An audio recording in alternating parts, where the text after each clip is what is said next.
तो ये पहले गायत्री महामंत्र और गुरु मंत्र करेंगे और उस परमात्मा सत्ता को, गुरु चेतना को प्रणाम करेंगे जिनके सीम अनुकंपा से हम लोग साथ बैठे हैं। शरीर को स्थिर कर लीजिए, नेत्र कोमलता से बंद, क्योंकि आज का विषय ही ध्यान पर है। तो ध्यान का प्रारंभिक जो एक तरह से लक्षण है वो यही है कि शरीर में स्थिरता कितनी, शरीर को स्थिर करके बैठे। ठाकुर रामकृष्ण परमहंस कहते थे, हिलती हुई हंडिया में दही नहीं जमता। तो शरीर रूपी हंडिया को स्थिर कर लीजिए और मन को एक गर्माहट, भक्ति की गर्माहट दीजिए, क्योंकि जब दूध जमाना हो, दही जमाना हो, तो दूध को थोड़ा गर्म करना पड़ता। भक्ति की गर्माहट, श्रद्धा की गर्माहट हो, और श्रद्धा भाव से मंत्र की शक्ति जब कार्य करेगी, देखते देखते मन का रूपांतरण हो जाएगा, दूध से दही बन जाएगा। इसी भाव को ध्यान में रखते हुए गायत्री महामंत्र को धारण कीजिए। ओम भूर्भुवः स्वः तत्सवितुर्वरेण्यं भर्गो देवस्य धीमहि धियो यो नः प्रचोदयात्। ओम गुरुर्ब्रह्मा गुरुर्विष्णुः गुरुरेव महेश्वरः गुरु साक्षात् परब्रह्म तस्मै श्री गुरुवे नमः। अखण्डमण्डलाकारं व्याप्तं येन चराचरं तत्पदं दर्शितं येन तस्मै श्री गुरुवे नमः। मातृवत्लालयित्री च पितृवत् मार्गदर्शिका नमोस्तु गुरुसत्ताय श्रद्धा प्रज्ञायुता च श्रद्धा प्रज्ञायुता च। दोनों हथेलियों को आपस में मलिए, प्राप्त हुई दिव्यता को अपने मुखमंडल पर स्पर्श कराइए, हृदय स्थान पर स्पर्श कराइए, सहज अवस्था में आ जाए। बहुत बहुत प्रणाम सभी को, बहुत आभार, बहुत स्वागत। योग एंगल के पॉज एंड लर्न के परिवार के सभी सदस्यों का हार्दिक अभिनंदन। हम लोग आज जिस विषय पर बात करने जा रहे हैं, जैसे कि हम जानते हैं कि एक श्रृंखला के रूप में ये सीरीज चल रही है और हम हर महीने मिलते हैं, और पिछली बार हमने कुछ समय बिताया था प्राणायाम के ऊपर। आज हम बात करेंगे ध्यान। ध्यान, meditation for inner wellbeing. English में मेडिटेशन कह देते हैं, हिंदी में वास्तविक शब्द है ध्यान, क्योंकि जो मौलिक शब्द है, जिस भाषा से वो विधा निकली, उसके भाषा के अंदर उसका सूत्र छुपे होते हैं, इसलिए उसी शब्द के आधार से चलेंगे तो ज्यादा अच्छा रहेगा। और इंग्लिश में मेडिटेशन कह देते हैं, तो प्रक्रिया क्या है सब देखेंगे, पहले मतलब समझें। और मेरा हमेशा मन रहता है कि एक तरफा बात नहीं हो, आप लोगों से भी आपकी मनस्थिति जाने। कहीं ना कहीं मेडिटेशन के नाम पर, ध्यान के नाम पर हमने कुछ अभ्यास किए होंगे। मैं इसलिए कह रहा हूँ ध्यान के नाम पर, क्योंकि कई बार ऐसा होता है कि हम जिसे मेडिटेशन या ध्यान कह रहे हैं वो ध्यान था भी नहीं, लेकिन संभव है कि कभी आपने कोई किसी कार्यशाला में या अपने व्यक्तिगत साधना में ध्यान के अभ्यास को अपने गुरु के बताए मार्गदर्शन के आधार पर या स्वयं अपने हिट एंड ट्रायल के आधार पर किया हो। तो पहले तो ये बताओ कि ध्यान का शब्द जब सुनते हैं हम, ध्यान या मेडिटेशन, तो आपके मन में क्या विचार उठता है? कोई भी शुरू कर सकता है अनम्यूट करके बोलना। आपके मन में क्या विचार उठता है बताओ। मेरे ख्याल अनम्यूट करने की स्वतंत्रता आप लोगों के पास है, तो आप अनम्यूट करके बताना शुरू करें। When it comes to this term meditation या ध्यान, मन में क्या विचार आ रहा है? जो फर्स्ट थॉट आ रहा है वो बताओ, सही गलत तो कुछ है भी नहीं। हाँ कंसंट्रेशन। हाँ बेटा, कंसंट्रेशन। कॉन्सेंट्रेशन। अनामिका कह रही कॉन्सेंट्रेशन, ठीक, यानी एकाग्रता हिंदी में कहें, ठीक है। और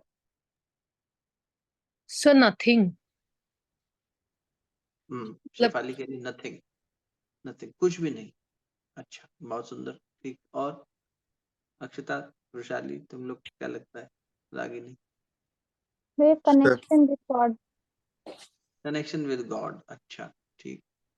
तो अगर सर, कोई आई एम भगवान शेफाली। को, क्या? Sorry to disturb you. हाँ नहीं नहीं, कहिए ना, प्लीज कहिए। शेफाली's husband, हाँ जी। Abhijit. I look at it as मतलब looking inwards looking to inward. me. आपने अपना नाम क्या बताया भैया? अभिजीत। अभिजीत जी, ठीक, बहुत स्वागत आपका। तो लुकिंग इनवर्ड अच्छा लगता है, जब पत्नी के साथ पति भी बैठ के कुछ अच्छे साथ मिलके ऐसा कपल कुछ कर रहे हो, बड़ा अच्छा लगता है। बहुत आपका स्वागत। हाँ कनेक्शन टू द सोल। हाँ, लिसनिंग टू द सोल, अच्छा, ठीक। वैशाली, तू भी अपने मन की बात कह ले।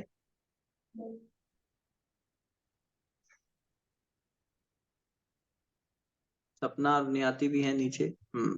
वैशाली जी का एक्चुअली अभी थोड़ा हेल्थ अभी ठीक नहीं है, लेकिन उन्होंने ज्वाइन कर रखा है।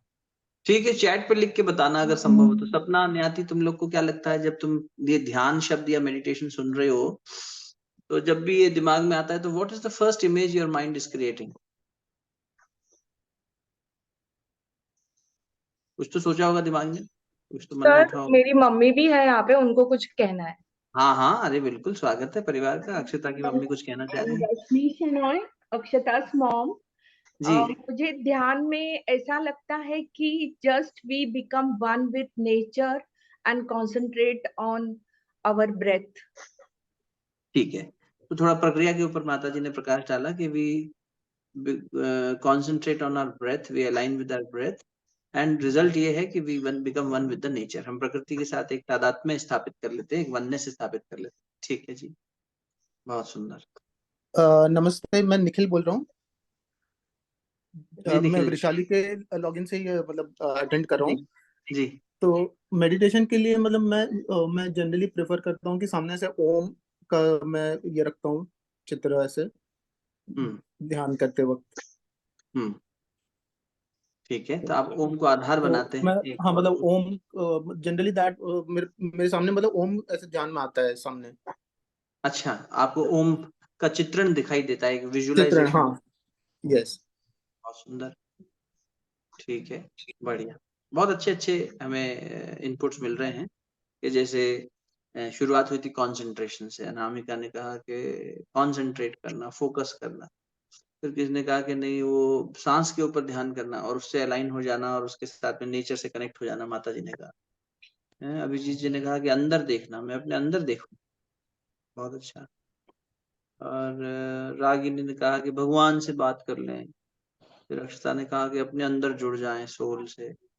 सुंदर, अच्छी परिकल्पनाएं हैं और अच्छे यथार्थ हैं, इसमें कुछ भी गलत नहीं है, लेकिन हम थोड़ा थोड़ा ऑल्टरेशंस कर लेंगे उन पैरामीटर्स के आधार पर जो डेफिनेशन हमें हमारे ऋषियों ने एज एन एस्टेब्लिशमेंट, जब ये पहली बार इस शब्द का प्रयोग किया तो उनके मौलिक परिभाषा क्या थी, उस डेफिनेशन से मैच करा के देख लेंगे और बैठ जाएगा हिसाब कहाँ पे खड़े हैं। ठीक, और उसके आधार पर एक उसकी फैक्चुअल अंडरस्टैंडिंग बन जाएगी। फिर प्रैक्टिकल अंडरस्टैंडिंग भी बना लें, है ना। प्रैक्टिकल अंडरस्टैंडिंग कुछ आप लोगों की है, क्योंकि इतनी वैरायटी है कि कोई सांस पे ध्यान कर रहा है, कोई मंत्र को ध्यान आधार बना रहा है, कोई कर रहा है कुछ उस प्रक्रिया के प्रतिफल के रूप में ओमकार दिखाई दे रहा है। तो सबकी अपनी अपनी यात्रा और अपनी अपनी जर्नी में अपने अपने अनुभव है, उनको भी देखेंगे। देखिए, सबसे पहले हम आधार लेते हैं और शरण लेते हैं उनकी जिन्होंने इस शब्द का प्रयोग किया और हम लोगों तक पहुंचाया। तो महर्षि पतंजलि, जहाँ योग की बात आती है, वो हमारे पायनियर हैं। भारत के षड दर्शन यानी जो 6 फिलोसफीज हैं, उनमें षड दर्शन में योग दर्शन एक पूरे अपने आप में ग्रंथ और एक पूरी धारा है, और महर्षि पतंजलि उसके जनक हैं।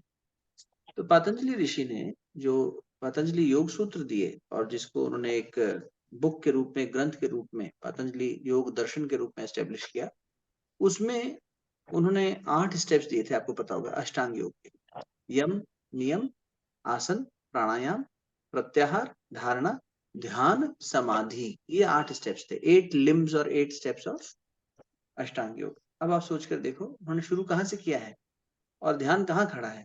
Out of these 8 steps, the father of yoga is saying, the pioneer of yoga is confirming that ध्यान comes as a penultimate step, है ना। penultimate भयंकर नींद आ गई ना। प्रखर बेटा अनम्यूट हो गए आप। ठीक है, अब सही है। तो ध्यान कहाँ आया, देखो, ध्यान आया समाधि से जस्ट पहले। अच्छा, समाधि की परिभाषा क्या होगी बताओ, थोड़ा समाधि के बारे में सोचते हैं कुछ देर, क्योंकि बड़ा एक इंटरेस्टिंग शब्द है जो हम सुनते हैं, महापुरुषों की समाधि। समाधि का मतलब एक ये भी हो गया कि जहाँ उन्होंने शरीर छोड़ा या उनके अस्थि कलश है, वहां जाके हम प्रणाम करते हैं कि ये उनकी समाधि है, उनका स्थान है। और उसके अतिरिक्त समाधि शब्द, जब एक कोई योगी अपनी समाधि की स्थिति में पहुंचता है, क्या मतलब हुआ उसका, भले इसकी परिभाषा हमें ना पता हो टेक्निकल, लेकिन क्या लगता है कि वो क्या घटना होती होगी, समाधि क्या है, where is the consciousness existing in that moment. Randomly जो मन में आए बताओ।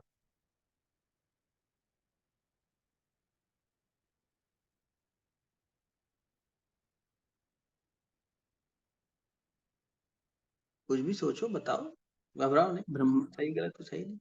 जी निखिल खुद जी। में अधीन होना। अरे वैशाली की तबीयत ठीक हो गई, हाँ बता। खुद में अधीन होना, खुद में समा जाना।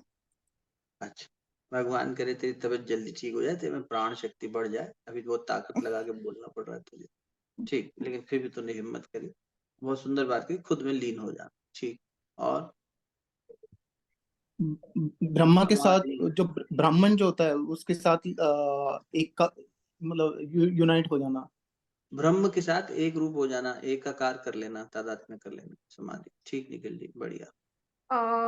आत्मा का परमात्मा के साथ मिलन होना। ये अक्षता बोली कि माता जी बोली? मम्मी मम्मी बोली। मम्मी बोली, अरे वाह। आत्मा का परमात्मा में मिलन हो जाना, एक रूप हो। ठीक। देखो हम अचानक समाधि पे क्यों चले गए, क्योंकि सीक्वेंस ऑफ इवेंट्स क्या होने वाला है जब हम साधना में आगे बढ़ेंगे। अभी देखो नवरात्र पक्ष आ रहा है, पितृपक्ष चल रहा है, साधनात्मक समय है ये।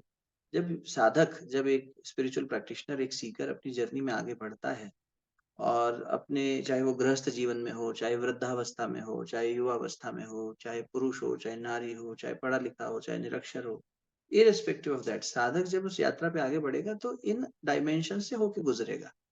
योग का मतलब सिर्फ शरीर हिलाना तो है नहीं, योग तो जीवन जीने की कला है और समाधि तक पहुंचाने की स्थिति है। तो महर्षि पतंजलि ने कहा कि सबसे पहले तो अपने यम नियम सेट करो। यम नियम मतलब अपने जीवन जीने के तौर तरीके, discipline of life, and your conduct with respect to others and your conduct with respect to yourself. तो कुछ ऐसे यम यानी डिसिप्लिन, यम, यम भगवान डिसिप्लिन के देवता हैं। यम यानी समय, काल, डिसिप्लिन, जो समय के साथ चला, समय के साथ अपना विकास करता चला, आंतरिक विकास भी और बाहरी विकास भी।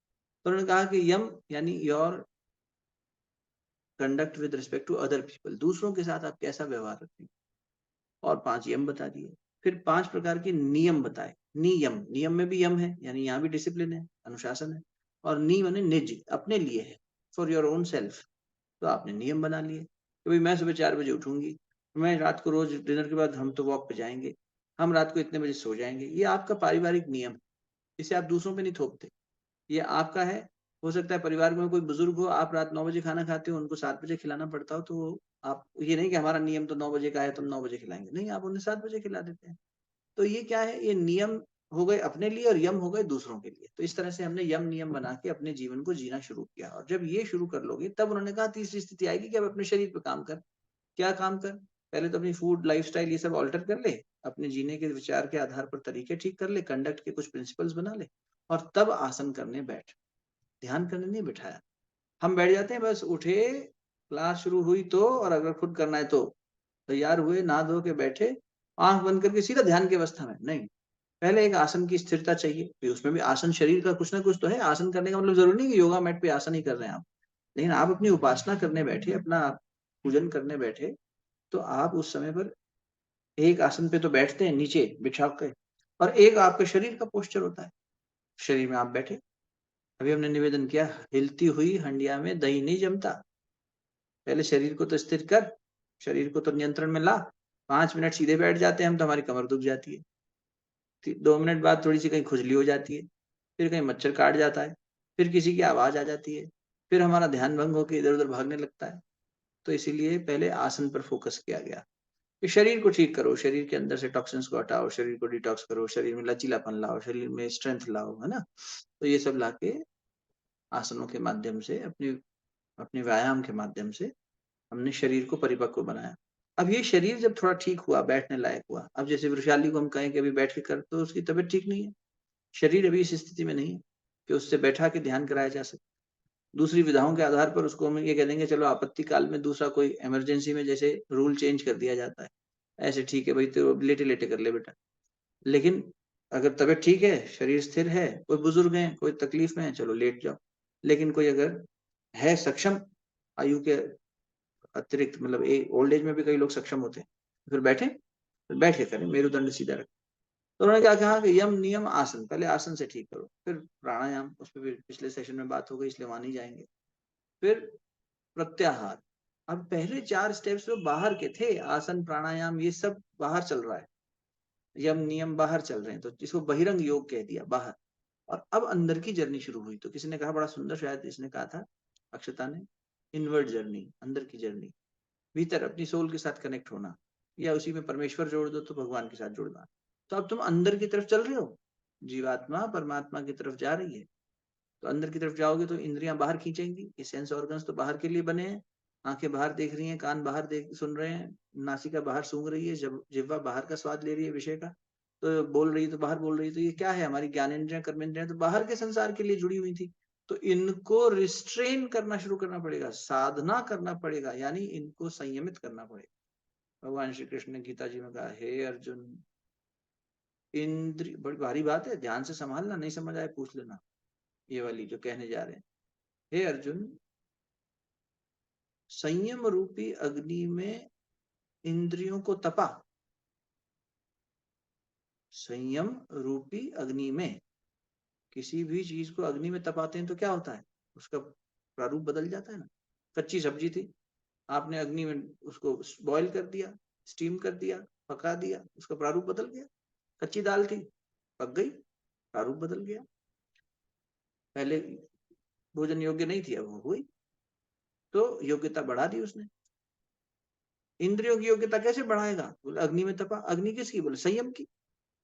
आंख क्या देख रही है, कान क्या सुन रहा है, नासिका क्या सूंघ रही है, स्पर्श किसका कर रहे हैं, टेस्ट किसका कर रहे हैं, देखना चाहिए। ये यम नियम आ गए फिर से, तो पहले रिस्ट्रेन तो संभालें, और फिर यहां से जब मन, अभी हमें मन पे तो जाने में समय है, अभी हमारी इंद्रियां ही नहीं संभल रही। दूसरे अध्याय में वही भगवान कृष्ण गीता जी में कह देते हैं, हे अर्जुन, स्थित प्रज्ञ जो है, यानी जिसकी स्थिति प्रज्ञा जागृत हो गई, विजडम जागृत हो गई, बेटा वो भी फिसल जाता है कभी कभी, अगर उसने मेहनत नहीं करी वहां पे। तो ये इंद्रियां इतनी प्रबल हैं कि ये खींच डालती है नीचे। ये इंद्रियों को बहुत जन्मों का एक अभ्यास है, ये हावी हो गई हैं, इनको रस लेने की इच्छा इतनी प्रबल हो जाती है कि मन इनका दास बन के इसी दिशा में आगे बढ़ जाता है। एक कामना आती है और मनुष्य उसमें भटक जाता है, वो कामना का ध्यान करता है, विषय का ध्यान करता है, और विषय के पीछे भागता है, इसके रस को ले लें। भगवान का ध्यान करता है, भगवान में रस लेता है, भगवान के पीछे दौड़ जाता है। फिर भगवान की परिभाषा भी इतनी ज्यादा विस्तृत है, इतने ज्यादा स्वरूप है कि उसमें भी भटकता रहता है। तो वो जो एक तादाद में, यानी एक अलाइनमेंट करने की जरूरत है, जिससे कि मेरी लाइफ अच्छी हो जाए और ध्यान की वास्तविकता को मैं पकड़ सकूं, वो नहीं पकड़ पाता। बाद में चलेंगे इस दिशा में, अभी ध्यान पे नहीं जा रहा हूँ, फिर पीछे आ रहा हूँ। तो उन्होंने क्या कहा, यम नियम आसन प्राणायाम के बाद पांचवा स्टेप प्रत्याहार, अंदर की तरफ चलो। जैसे कछुआ सारे खुद को शेल में सेफ कर लेता है, कहीं खतरा आता है, तो तुम सारे खतरों से खुद को सेफ गार्ड करो और अंदर की तरफ चलो। तो प्रत्याहार को कुछ लोग कह देते हैं अंतरंग योग का हिस्सा, और कुछ कह देते हैं कि नहीं, ये तो उससे जोड़ने वाला है। अब अंतरंग यानी अंदर जब चले, तो अंदर क्या है, बाहर तो शरीर और इंद्रियां थी, भीतर क्या है, तो बोले मन है महाराज हमारा, और मन के साथ में बुद्धि है, चित्त है और अहंकार है। उपनिषद की भाषा में इसको क्या कहते हैं, अंतःकरण चतुष्टय। चतुष्ट माने चार, संस्कृत की भाषा में चतुष्टय चार। अंतःकरण मतलब अंदर। हिंदी व्याकरण याद है किसी को, याद होगी थोड़ी थोड़ी एलिमेंट्री हिंदी। कर्ता ने, बोलो जरा देखें आगे तुम्हें याद आ रहा है कि कर्ता ने, कर्म को करण हाँ से, हाँ, संप्रदान के लिए, बहुत सुंदर, आपदान से बहुत अच्छे, संबोधित आगे जाने की काके जरूरत की। नहीं। हाँ वो फिर आत्मा वेदांत में पहुंच, ये वेदांत का सूत्र है, व्याकरण नहीं, वेदांत का सूत्र है। ये पूरा खोल दें अगर, तो अभी वेदांत की कक्षा शुरू हो जाएगी। पर हम शुरू शुरू के चार शब्द ले लेते हैं, अनामिका ने हमारी मदद कर दी। कर्ता ने कर्म को करण से, कर्ता माने doer, somebody who is doing. मैं अभी बोल रहा हूँ, आप सुन रहे हो, आपके आसपास से आवाजें आ रही हैं, आपके घर में कुछ हो रहा है, मेरे आसपास कुछ हो रहा है, हम सब सेंस ऑर्गन से सेंस कर रहे हैं और कुछ कर रहे हैं। कर्ता, हे अर्जुन, 18वां अध्याय, हम आज सुबह गीता जी का स्वाध्याय कर, तुम लोग आया करो गीता स्वाध्याय में, बड़ा आनंद होगा। सैटरडे संडे सुबह करते हैं 6 से 7, जागरण भी हो जाता है और अच्छा हो जाता है। तो आज ही हम पढ़ रहे थे, 18वां अध्याय चल रहा है। अर्जुन, अर्जुन का प्रश्न क्या है 18वें अध्याय में, तुम कहोगे ध्यान की कक्षा है कि क्या चीज की कक्षा है, सारे विषय निकल निकल के आ रहे हैं, लेकिन समग्रता तभी बनेगी, होलिस्टिक अंडरस्टैंडिंग बनाने की कोशिश कर रहे हैं। तो अर्जुन ने क्वेश्चन किया, भगवान त्याग श्रेष्ठ है या संन्यास। 18वें अध्याय में पहला श्लोक उसने पूछा कि भगवान ये बताओ, ये त्याग श्रेष्ठ है कि संन्यास। तो भगवान बोले, देख बेटा, अगर तू पूछना चाहता है, वैसे तो दोनों ही बढ़िया है, लेकिन अगर तू पूछ रहा है तो तेरा आंसर करने के लिए कह रहा हूँ, और वास्तविकता भी यही है कि संन्यास से ऊंचा कुछ नहीं, संन्यास बहुत ऊंची चीज है, लेकिन संन्यास के लिए तू क्वालिफाई नहीं कर पाएगा। अच्छा भगवान, हम क्वालिफाई नहीं करेंगे मतलब? तो बोले कि देख, संन्यास का मतलब और त्याग का मतलब क्या है, तू टेढ़ा हो गया भाई हमारे, पहले ठीक था तेरा ए, शुभम, तूने कुछ फ्लिप किया तो चेंज हो गया, पहले वाला एंगल ठीक, हाँ ये तो क्या था कि त्याग और संन्यास, तो परिभाषा देखो कितनी सुंदर है। भगवान कह रहे हैं त्याग, बिल्कुल सरल भाषा में बता रहे हैं आप, अर्जुन के प्रश्न के उत्तर में भगवान कह रहे हैं त्याग का मतलब ये समझ ले कि तूने कर्म किया लेकिन फल का त्याग कर दिया। और बोले फिर सन्यास का मतलब क्या हुआ? बोले तूने कर्म का भी त्याग कर दिया, तू अकर्ता हो गया। अभी अनामिका ने क्या बोला? कर्ता ने कर्म को करण से अच्छा, कर्ता डूअर। अभी हमें डूअरशिप है, हमारा डूअरशिप खत्म नहीं हुआ। हम निर्वाण की उस स्थिति में नहीं पहुंचे जहां बुद्ध बैठे हैं, जहां कृष्ण खड़े हैं, जहां पर। इसलिए कह रहे हैं देख व्यवहारिक अध्यात्म अपना, प्रैक्टिकल स्पिरिचुअलिटी, तू करता तो है, डूअरशिप तो तेरे में है, लेकिन तेरे को डूअरशिप कि मैं कर रहा हूं, मैंने खाना बनाया है, मैंने पैसा कमाया, मैंने बच्चे के लिए पढ़ाई कराई, मैंने इनकी सेवा करी, ये मैं पना है ना तेरे में? हाँ है। लेकिन इसके जो फल है उसकी इच्छा त्याग दे तो तू त्यागी हो जाएगा, और ये भी कर लेगा तो बहुत ऊंची स्थिति में पहुंच जाएगा, परमानंद को प्राप्त कर लेगा। अभी आपने बताया समाधि की निकल बता रहे थे, स्थिति का मतलब ये हुआ कि तुम उस परमात्मा में, उस ब्राह्मण, इन्होंने कहा इंग्लिश में ब्राह्मण, वैसे ब्रह्म कहना चाहते, ब्रह्मन, ब्रह्मन, ब्रह्म, उस ब्रह्म में विलीन हो जाना। तो फिर आ जाओ वापस, कहाँ खड़े थे हम?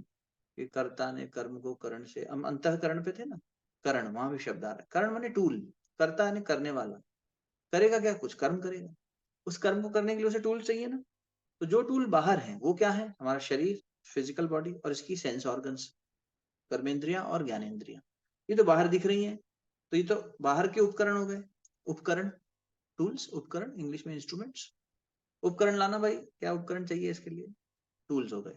अब बाहर का उपकरण तो ये दिखाई दे रहा है, शरीर चलता फिरता, लेकिन अंदर के उपकरण क्या हैं? तो वेदांत क्या कहता है, उपनिषद क्या कहते हैं? अंतःकरण चतुष्टय, भीतर 4 उपकरण हैं।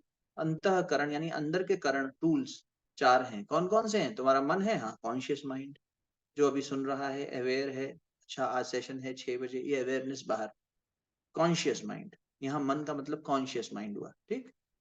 फिर दूसरा क्या है? बोले बुद्धि, इंटेलेक्चुअल माइंड, ये निर्णय लेगी, ये एनालाइज करेगी सिचुएशन को और निर्णय लेगी। फिर तीसरा क्या है? तो बोले तीसरा है चित्त, योग चित्त वृत्ति निरोध। अरे भैया, ये चित्त महाराज कौन है? बोले सब कॉन्शियस माइंड, जिसमें तुम्हारे जन्मों का और इस जन्म का और कल परसों का हर दिन का सारा लेखा जोखा डिपॉजिट हो रखा है, इसी में सब मैल है, इसको साफ कर दो। और चौथा तो बोले अहंकार, अभी करता, तो करता भाव तो है, लेकिन कम से कम ये तो कर ले, चित्त साफ कर ले अपना। करना क्या है? योग के माध्यम से चित्त की सफाई, क्योंकि चित्त सफाई हो जाएगी तो क्या स्थिति हो जाएगी?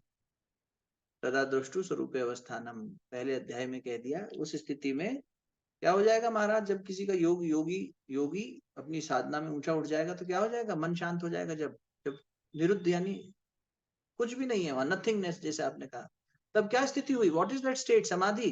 तो उन्होंने कहा वो अपने वास्तविक स्वरूप में स्थित हो गया। वास्तविक स्वरूप क्या है? स्वस्थ शब्द सुना ना, स्वस्थ, स्व में स्थित होना, अपने स्व में स्थित हो गया, वो स्वस्थ है। वही स्वस्थ है वास्तव में। तो वो जो बीमारी नहीं खा रहा है, जो दवाई नहीं खा रहा है, वो स्वस्थ थोड़ी है। वो तो उसकी डायग्नोसिस नहीं हुई आज, नहीं तो कल कुछ खा लेगा। स्व में जो स्थित है, यानी जो हमेशा अपने सेल्फ में ही, उस कॉन्शियसनेस में ही स्टेब्लिश्ड है, वो स्वस्थ है, जो स्व में स्थित है। आचरण से मतलब ही नहीं, मूल में वो अपने में स्थित है। बाहर क्या कर्म कर रहा है कोई मतलब नहीं। एक कहानी थी, भगवान श्री कृष्ण के पास एक व्यक्ति खीर लेके गया, भगवान ने खीर खाई, जब जाने लगा तो यमुना जी में बाढ़ आ गई। तो उसने भगवान से कहा भैया बाढ़ आ गई। भगवान बोले यमुना जी से कहना अगर कृष्ण सदैव ब्रह्मचारी हैं तो फिर बाढ़ शांत हो जाए, यमुना जी तुझे रास्ता दे दे। अब ये असमंजस में पड़ गया, बोले अरे ये तो ब्रह्मचारी की बात करते हैं, इनके तो इतनी गोपियां हैं, इनकी 16,108 रानियां हैं, रुक्मणी जी हैं, राधा जी हैं, ये कहाँ ब्रह्मचारी है भाई? लेकिन उसने कहा चलो परख लेते हैं, आचरण कुछ भी हो लेकिन अंदर से नियत क्या है वो इम्पोर्टेंट है। तो बाहर जाके देखा, वो यमुना जी ने रास्ता दे दिया। और अचंबा तब हुआ जब एक अच्छे ऋषि तपस्वी के पास पहुंचे, उनको भी खीर खिलाई। तपस्वी ने कहा यमुना जी को कहना पानी बढ़ गया है, कि अगर इस ऋषि ने जीवन में कभी अन्न नहीं खाया हो तो मुझे रास्ता दे दे। अभी और असमंजस में, महाराज आपको मैंने अभी खीर खिलाई है, अन्न क्या नहीं खाया हो? बोले मैंने नहीं खाया, मेरे शरीर ने खाया है। फर्क है, मैंने अपने शरीर को खिलाया है, तूने लाया था तो मैंने अपने शरीर को खिला दिया। मैं थोड़ी शरीर हूँ, मैं इससे परे हूँ। जो उस परे वाली स्थिति में, साक्षी भाव में, दृष्टा भाव में, बीइंग अ विटनेस हमेशा रह सकता हो, वो स्व में स्थित है, वो समाधि की स्थिति है। लेकिन वो समाधि की स्थिति में ले जा रहा कौन है? ध्यान। और ध्यान में ले जा कौन रहा है? धारणा। और धारणा जा कैसे रही है? प्रत्याहार से। और प्रत्याहार शुरू कहाँ से हो रहा है? संयम से। संयम रूपी अग्नि में इंद्रियों को तपा, रिस्ट्रेन कर, उपवास कर, शांति रख, क्रोध है, मोह है, लोभ है, अहंकार है, लिप्सा है, वासना है। इनको देख और इनको ठीक कर, मन को संयमित कर। समझ रहे हो? तो वो सीढ़ी तक पहुंचने से पहले की सीढ़ियां तो जानो। प्राणायाम के माध्यम से, आसन के माध्यम से, यम नियम के माध्यम से शरीर और जीवन को पहले संतुलित बनाया जाता है। और तब एक बहुत अच्छा शब्द आया, धारणा। धारणा का मतलब क्या है बताओ? जो भी मन में आ रहा हो बताओ। कंसंट्रेशन। क्या बेटा? कंसंट्रेशन। Very good, concentration. और बताओ।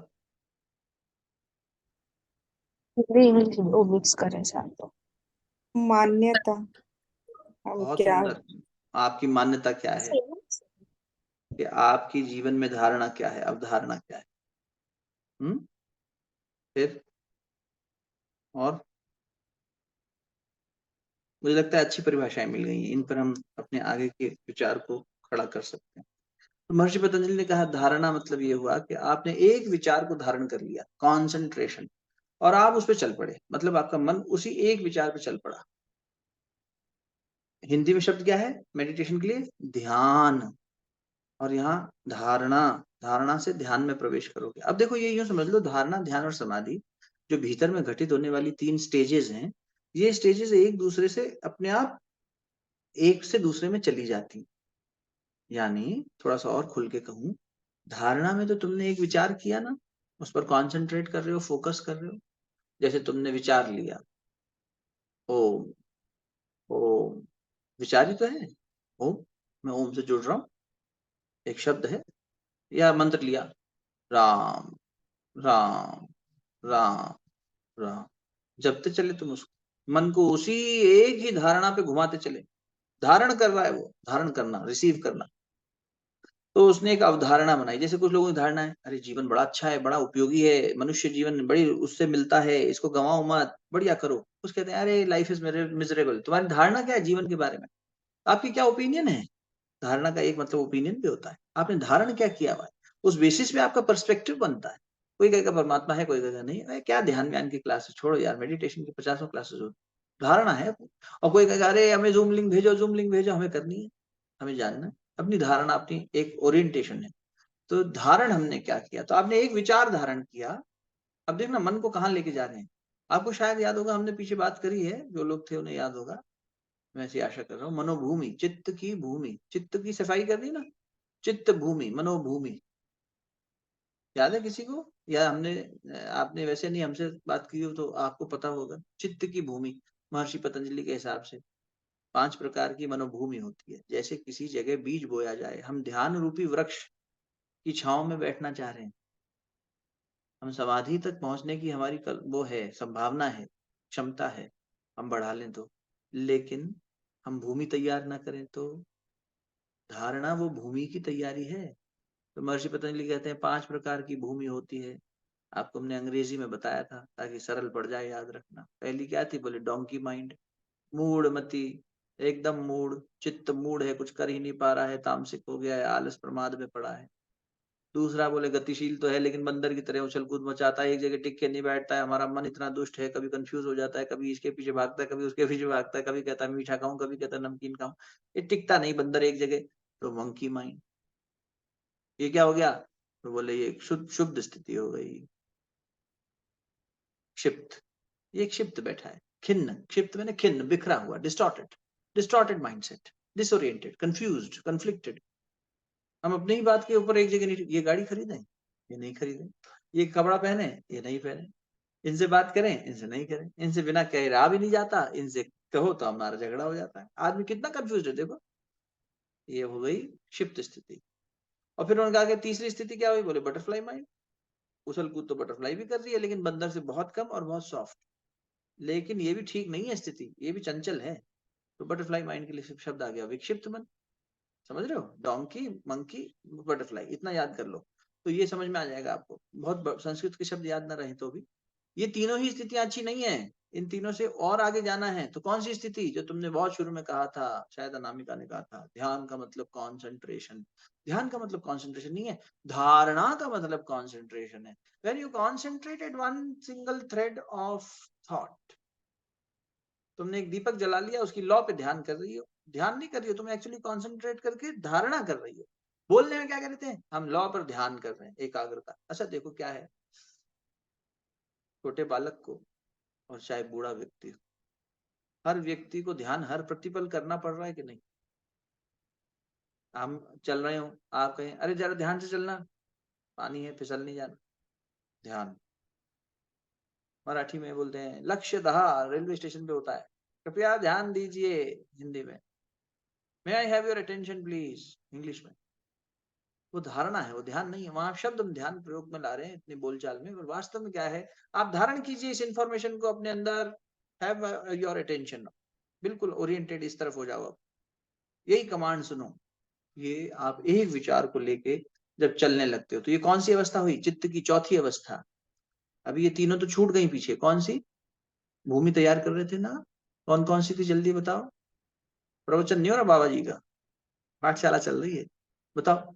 तीन स्थितियां क्या थी मन की, जो हमारे काम की नहीं है। उसमें रहोगे तो फिर योग नहीं सधेगा, उसमें जीवन नहीं सधेगा। अभी बताइए ना, इंग्लिश में ही नाम बताओ। Donkey mind. हाँ, गधा मन। दूसरा, monkey mind, ठीक है। तीसरा, बटरफ्लाई माइंड। बटरफ्लाई, शाबाश। अब तुम गधे से मजदूरी करवा लो, लेकिन गधा उससे ज्यादा सहायता नहीं दे पाएगा। गधे वाला मन थोड़ा ही जीवन जी पाएगा व्यक्ति, आलस्य, प्रमाद में, अज्ञान, निद्रा में, मैथुन में, इसी में लगा रहेगा। फिर बोले दूसरा, राजसिक मन, वही मंकी, बंदर किसे क्या काम करा लोगे, जब तक तुम मदारी नहीं बनो और बंदर को नचाना न जानो, जब तक तो बंदर तुम्हें नचाएगा, बंदर ही सर पे नाचेगा। मन हमारा हमारे सर पे नाच रहा है। दुर्योधन ने यही कहा, मुझे पता है सही क्या है गलत क्या है, पर जो सही है उस पर मेरा मन चलना नहीं चाहता, जो गलत है उससे छूटना नहीं चाहता। यही कहा था ना, जानामि धर्मम न च मे प्रवृत्ति, जानामि अधर्मम न च मे निवृत्ति, केनपि देवेन हृदय स्थितेन यथा नियुक्तो अस्मि तथा करोमि। जैसे मुझे नियुक्त करता है वैसे मैं चल पड़ता हूँ, मेरा मन जैसा मुझे कहता है मैं कर पड़ता हूँ। मुझे पता है केशव, मैं 5 गांव क्या, ये they are the rightful heirs of this dynasty, इन्हीं को राजा बनना चाहिए। युधिष्ठिर बड़ा है मुझसे, वो बन जाए राजा, कोई दिक्कत नहीं। बड़ा तो नहीं है उम्र में, पर वैसे पांडवों में बड़ा है और उसमें बड़ा है, धर्मराज है। पर मैं, मेरा मन मानता ही नहीं अधर्म को छोड़ने के लिए। हम और आप क्या नहीं जानते सही क्या है गलत क्या है, हमारा बंदर हम पे हावी हो जाता है, फिर नचाता है। मनुष्य को कहीं समझाने लगो तो कहेंगे अरे प्रखर भैया हमें सब पता है, हमें मत समझाओ। अरे ना, मैं कहा यार तुम बार बार ज्ञान देती हो, तुम ज्ञान मत दो, हमें सब पता है। अरे पता है तो फिर करता क्यों नहीं, क्या बताएं यार, होता नहीं है। सिगरेट के डब्बे पे कितना ही लिख लो कैंसर हो जाएगा, खाने वाले तंबाकू को कैंसर हो जाएगा, लेकिन वो देख के भी नहीं सीख रहा, सेल तो बढ़ती जा रही है, क्या फायदा हुआ फोटो बनाने का। आदमी को पता है कि वो गलत कर रहा है। के नपी देवेन, ये मंकी माइंड है, ये हमारे संस्कार हैं, ये चित्त में वृत्तियां बैठी हैं, ये खींच के ले जाती हैं, स्थित प्रज्ञ को भी नीचे घसीट देती हैं। हे अर्जुन, इसलिए ध्यान, सजगता रखना। अभी ध्यान में प्रवेश करते हैं, फिर सजगता आएगा। तो अभी क्या है, धारणा। तो धारणा क्या कह रही है, ये जो 3 प्रकार के मन है इनको छोड़ो, मतलब मन की इन स्थितियों को छोड़ो। ये 3 प्रकार के मन हम सबके होते हैं। कभी हम मूड हो जाते हैं, हमें तो समझ ही नहीं आ रहा, ब्रेन फॉग हो गया, क्या करें, बिल्कुल नहीं, मन उदास है आज ना, क्या करें। अब पागलपन में पूरा दिन निकाल दिया हमने, हमें समझ ही नहीं आ रहा, आलस में हमारी एनर्जी नहीं काम कर रही, हमारा फ्लक्चुएशन इतना ज्यादा हो गया। अरे उठो, खड़े हो, एक दिन एक एक पल जरूरी है जीवन का, कल क्या हो जाए किसने देखा। नहीं नहीं, अभी तो हम 40 के ही हुए हैं, 80 तक तो सब जीते हैं, हम भी जिएंगे। अरे पागल, कल सवेरा देखेगा कि नहीं मालूम नहीं। भज गोविंदम भज गोविंदम भज गोविंदम भज मूढ़मते, शंकराचार्य डांट रहे, हे मूढ़मती, हे गधे, गोविंद का ध्यान कर, है ना। पुनरपि जन्मम जरणम पुनरपि मरणम पुनरपि जननी जठरे शयनम, ये संसारे फल दुस्तारे, कृपया पाहि पारि मुराद। भगवान कृपा करते हैं तब पार होते हैं। तू भजता रहे, भगवान को याद करता रहे, उससे मिलता रहे। तो अब कहाँ थे हम, ये 3 मन हमारे काम के नहीं है, न गधा, न बंदर, न बटरफ्लाई।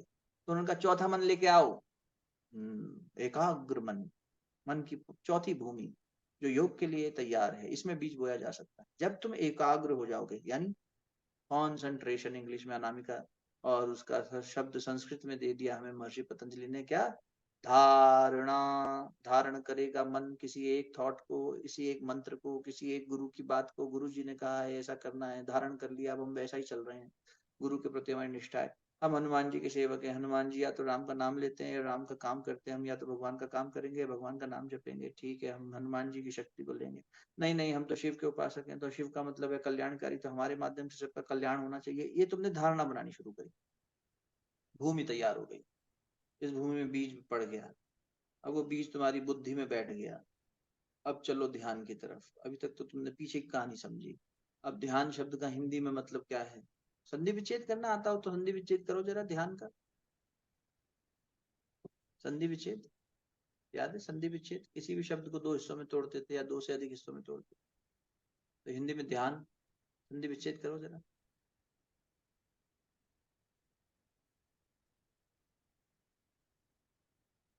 सोच लो, कोई दिक्कत नहीं, कोई जल्दी नहीं। ध्यान का संधि विच्छेद करो भाई, शब्द को तोड़ो। शब्द ब्रह्म है हमारे यहाँ। तोड़ोगे तो अंदर से निकलेगा। अखरोट तोड़ोगे तो अखरोट तो अंदर है, बाहर का शेल तो खोलो, तब मिलेगा खाने को वॉलनट। बोलो, खोपड़ी चलाओ, देखो। ये निशा नहीं आती, कुछ नहीं बोली अभी तक। बताओ बताओ बताओ बताओ। हमारी प्यारी माता जी कहाँ गई? माता जी बताएंगे। ध्यान शब्द का संधि विच्छेद करो भाई। इतना क्या विचार कर रहे हो यार? ध्यान में चलेगा क्या? समाधि वामाधि लग गई सबकी? बोले अरे हम तो ध्यान में बैठे थे, आपकी आवाज ही नहीं आ रही थी हमें। देखो, धी प्लस यान है ना, धी और यान। अच्छा, अब धी शब्द का मतलब तो बता दो महाराज। धी किसको संकेत कर रहा है यहाँ पे?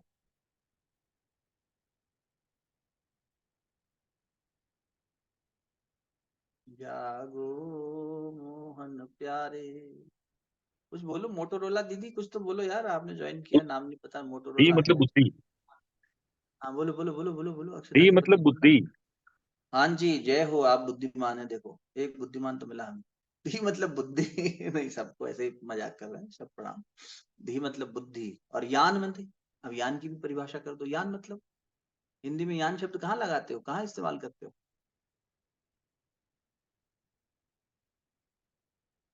महाराज? यान एक हवा में उड़ता है, वायुयान है। यान माने टूल हुआ, टूल या मीडियम। हाँ, मीडियम, वाहन। तुम जो जो मीडियम जो तुम्हें एक जगह से दूसरी जगह हवा का प्रयोग करके ले जाए तो वो वायुयान हो गया। जो जल में चले तो जलयान हो गया। यान शब्द कहते हैं ना हिंदी में एरोप्लेन को, जहाज को। सर मुझे एक या क्वेश्चन है। हाँ बोल। अ, ये मन की स्थिति के बीच में इनर वॉइस जो रहती है, इंट्यूशन जो रहता है, वो कहाँ पे आता है? तो 1 घंटा और बैठने वाली मेरे साथ लगता है। देख बेटा, पहली बात तो इंट्यूशन शब्द को दिमाग से यहाँ से हटा दे, क्योंकि इंट्यूशन अलग चीज हो गई। इंट्यूशन तो ये होगा कि तुमने जो है एक intuitive capacity, sixth sense develop कर ली। लेकिन जो इनर वॉइस है ना, वो और ज्यादा अलग, थोड़ा सा उसका और गहरा स्वरूप है। इंट्यूशन तो कभी कभी हमें फ्लूक से भी हो जाता है। फ्लूक से मतलब कि जैसे तुम चल रहे हो कहीं पर, अचानक तुम्हारे ट्रांजिस्टर में कोई फ्रिक्वेंसी कैच कर जाए, या कोई तुम फोटो खींच रहे थे कैमरे में और तुमने जो नई सब्जेक्ट चुना वो भी उसमें आ गया, और अरे देखो शेर दिख गया हमें फोटो के पीछे, अचानक दिख गया बाई चांस। तो वो इंट्यूशन बाई चांस वाली अलग है। लेकिन inner voice is a much stronger and established thing. बहुत सरल भाषा में बता देता हूँ। अंतरात्मा की आवाज। अंतरात्मा मतलब कुछ ऐसा है हमारे अंदर जो हर चीज को विटनेस के रूप में देख रहा है और अपना सजेशन दे के छोड़ दे रहा है बस। वो हमें फोर्स नहीं कर रहा उसे फॉलो करने के लिए।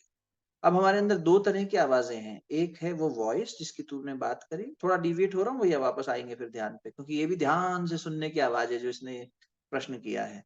कि अंदर वाली आवाज को तुम सुनोगे तभी जब ध्यान से मन शांत होगा। जब उछल कूद मचाने वाला मन होगा बंदर की तरह, या मूड होगा तो समझ ही नहीं पाएगा। तो इस मन में नॉइस बहुत है, केओस बहुत है, जो आज हमारे जीवन में है। There is a lot of clutter our mind is creating. Now that clutter is not letting us listen the inner voice. और ये वॉइस क्या है? ये वॉइस एक ऐसी आवाज है जो अंदर से बैठकर ये बताती है कि प्रखर, ये करना सही है, ये करना गलत है। रागिनी, ऐसा करना ठीक है, ऐसा करना गलत है। अंकुर ये करना ठीक है, ये करना था। अब हो क्या रहा है, अंकुर इतना बिजी है, अपने बंदर दिमाग ने इतना नचा रखा है इसको, या इसके इतना मूड है, इतना गधा है कि इसको समझ ही नहीं आ रहा है कि अंदर बैठी अंतरात्मा क्या कह रही है, और ये उस पर चल ही नहीं पा रहा। या तो इसे समझ में भी नहीं आ रहा, या फिर ये स्थिति हो गई कि समझ तो पा रहा है, सुन तो पा रहा है, लेकिन चल नहीं पा रहा, हिम्मत नहीं हो रही। जो की बात कही अभी थोड़ी देर पहले दुर्योधन के रेफरेंस से कि मुझे पता है सही क्या है और गलत क्या है, मुझे गीता का ज्ञान भी नहीं चाहिए, I know what is right, then what is the problem with you, why are you not walking the rightest path? बस मेरा मन जो है ना वो हावी हो रखा। चलो एटलीस्ट उसे समझ में आ रहा है, उसका जन्म लिया था तो उसका नाम दुर्योधन थोड़ी था। कौन माँ अपने नाम का बच्चे का नाम दुर्योधन रखेगी? सुयोधन नाम था, सुयोधन। सुयोधन, अरे क्या धन प्राप्त किया गांधारी ने, सुयोधन। लेकिन दुर्बुद्धि पे चला तो दुर्योधन हो गया। तो वैसी बात है बेटा, जब हम अपने इस मन की या इस कंटेमिनेटेड बुद्धि की बात पर चलेंगे तो हिट एंड ट्रायल से कभी सुखी हो जाएं तो हो जाएं, वरना हम पजल्ड हो जाते हैं। हमें लगता है हमें ये मिल जाएगा, हमारा एस्पिरेशन पूरा हो जाएगा तो हम सुखी हो जाएंगे। और उस सब को करते समय हर पल साक्षी के रूप में भीतर बैठी कोई अंतरात्मा एक आवाज देती है। सर बिल्कुल प्रमाण के रूप में देखना हो तो सिंपल प्रमाण अभी देख लो, व्यक्तिगत रूप में अपने ऊपर घटा के देख लो। हम सब ने जीवन में कभी ना कभी झूठ बोला है, हमें पता है झूठ बोलना क्या होता है। और जब झूठ बोलते हैं, थोड़े से भी सजग हो गए ना, तो अंदर से कोई हथौड़ा मार के कहता है कि तूने झूठ बोला। Someone knows within me that I am lying, isn't it? बहाना भी बनाए अगर, तब भी हमें पता होता है हमारे अंदर कि हम बहाना बना रहे हैं, हम झूठ बोल रहे हैं। ऐसा ही होता है ना? ये जो अंदर बैठा हुआ मुझे बार बार करेक्ट करने के लिए सजेशंस दे रहा है, that is your inner voice. Abhijit भैया म्यूट कर लो जी, सर बट फ्रांस पे भैया, हाँ म्यूट बटन दबा दो। जय हो। हाँ बोलो, कोई कुछ कह रहा है? वो इनर वॉइस कैसे जानती है? बस मैं आ रहा हूँ तेरी प्रश्न को आगे। अभी तो देख, मेरे तो तूने देख ही लिया, अभी ध्यान तो पहुंचा ही नहीं अपन ध्यान तक तो जिसको जो विषय पे पहुंचने में समय लगता है मुझे, लेकिन उसके प्रारूप बन जाता है तो नींव मजबूत हो जाए ना, तो तुम्हारा भवन तो यूं खड़ा हो जाए। ध्यान तो तुम यूं समझ जाओगे, अभी पकड़ लोगे, पहले पर वो तैयारी हो जाए। तो देखो अब क्या है इनर वॉइस, पहले तो ये एस्टेब्लिश, ये क्वेश्चन तो बहुत आगे का हो गया जो तूने पूछा। इनर वॉइस, ये भी तो एस्टेब्लिश करना पड़ेगा कि शुभम की इनर वॉइस और मेरी इनर वॉइस एक है कि नहीं, या सबकी अलग अलग चल रही है। अभिजीत की मन कुछ, इनर वॉइस कुछ कह रही है, प्रखर का कुछ कह रहा है, नाम का कुछ कह रहा है, रोहिणी कुछ कह रहा है। ऐसा है क्या? ये मन की बात नहीं कर रहे, अंतरात्मा की आवाज की बात कर रहे हैं। क्या अंतरात्मा की आवाज सभी की सेम है कि अलग अलग है? क्या लगता है तुम्हें? ये का आंसर तो बड़ा आसानी से है, दे दो भैया, अपना जो समझ है वो बता दो। अलग अलग अलग अलग अलग है, ठीक। तो अनामिका की अंतरात्मा कहती है कि दूसरे से घृणा कर, और शुभम की कहती है कि प्रेम कर। ऐसा है क्या? अभी तुम एक काम करते हैं, कितने लोग हैं हम लोग? 13 लोग बैठे हैं। योग एंगल 2 जगह से बैठा है तो 12 लोग बैठे। 12 लोगों का सैंपल सर्वे कर लेते हैं अभी, अभी तुरंत। मान लेते हैं कि धरती पे हम 12 ही लोग बचे, और हम सबकी 12 अंतरात्माएं अलग अलग बातें अगर करेंगी तो हम क्या बना के बैठेंगे बताओ? अंतरात्मा, मन की बात नहीं कर रहा, बुद्धि की बात नहीं कर रहा, अंतरात्मा जो डीप इनर कॉन्शियसनेस है हम 12 लोगों की, वो सेम कहेगी कि अलग अलग कहेगी? प्रमाण ले लो। अच्छा बताओ, हम में से कितने लोग, 12 लोग जो हैं, हम में से कितने लोग सुख पूर्वक जीना चाहते हैं और कितने दुख पूर्वक? अरे भैया सब सुख पूर्वक जीना चाहते हैं, कोई पागल कुत्ते ने काटा है हमें जो हम दुख पूर्वक जिएंगे? अच्छा बताओ, कितने लोग दूसरों को भी सुखी रखना चाहते हो और दूसरों को दुखी रखना चाहते हो?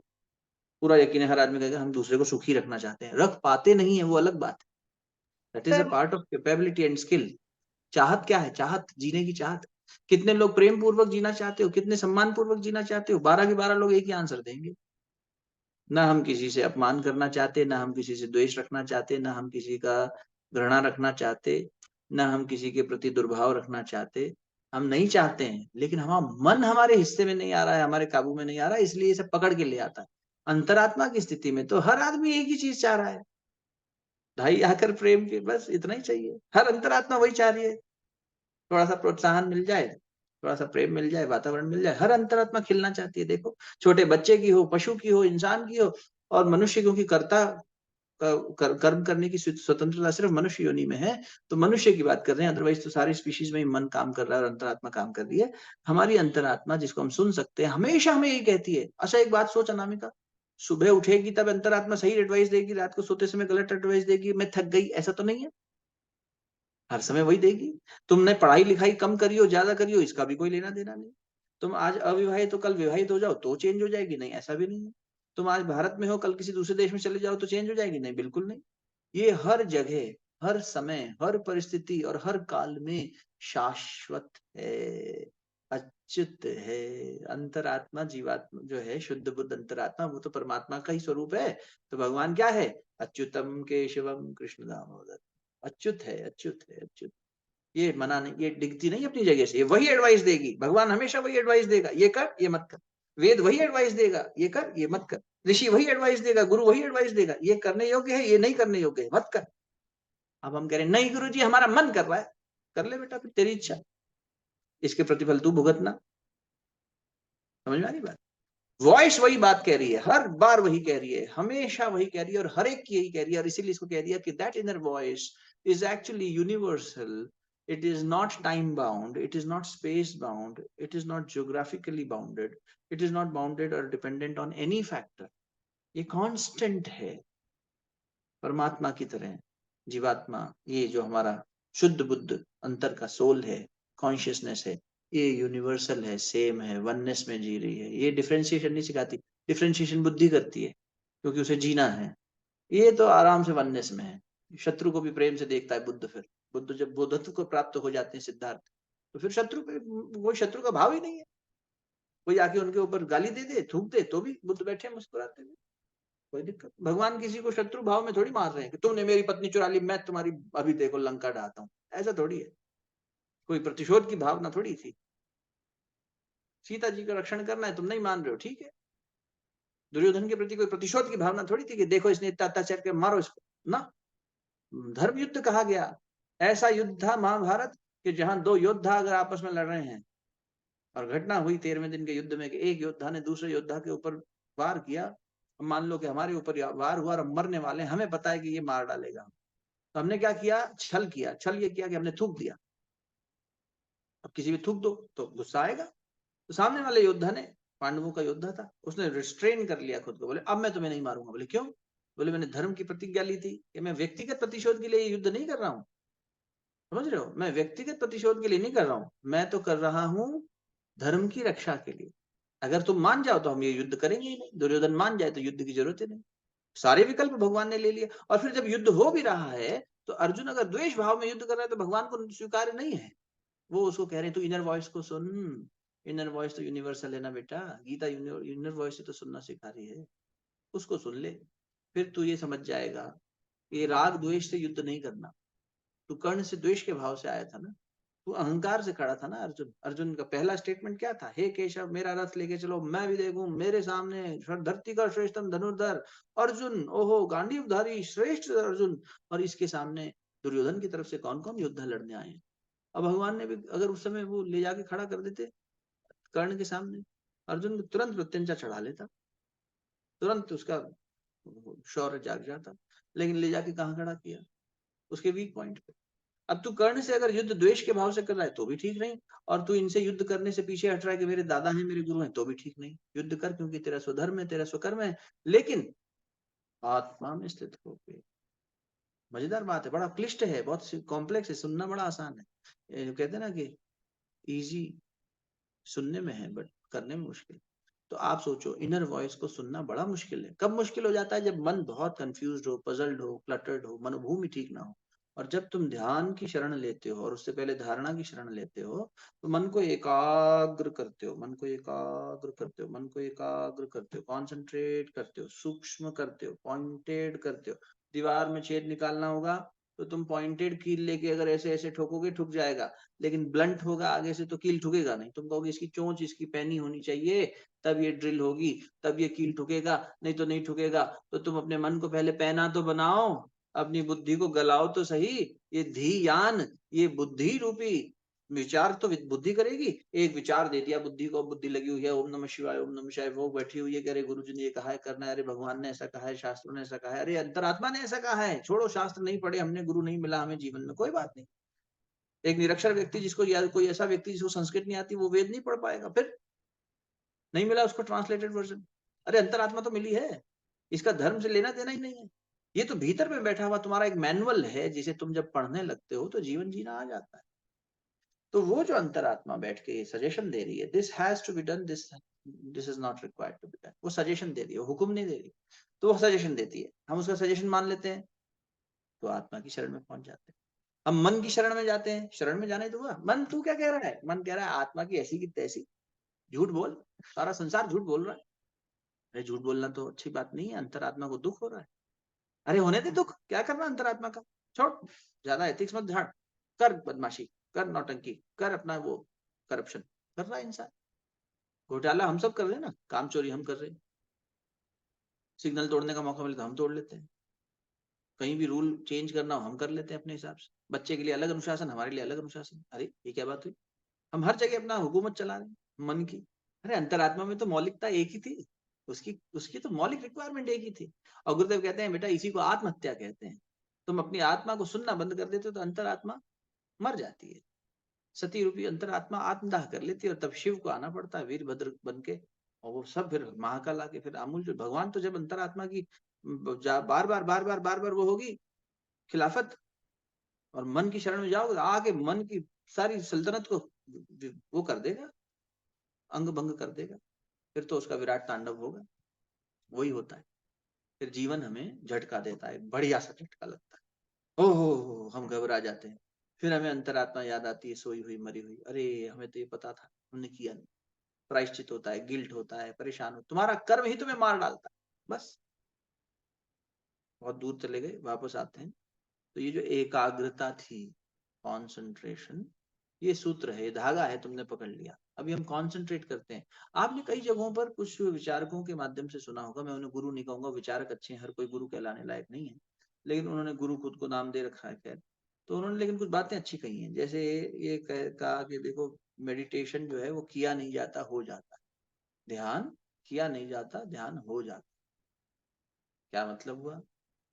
ऐसे वो एक बॉलीवुड में गीत था ना, प्यार किया नहीं जाता हो जाता है, दिल दिया नहीं जाता खो जाता। ऐसे ही है, प्यार किया नहीं जाता। तुमसे पूछे कह रहे भाई तुम्हें पति पत्नी को आपस में प्रेम कब हुआ, कोई डेट निर्धारित है क्या? नहीं, हो गया, वो एक संबंध था जो बढ़ते बढ़ते प्रेम में परिणित हो गया।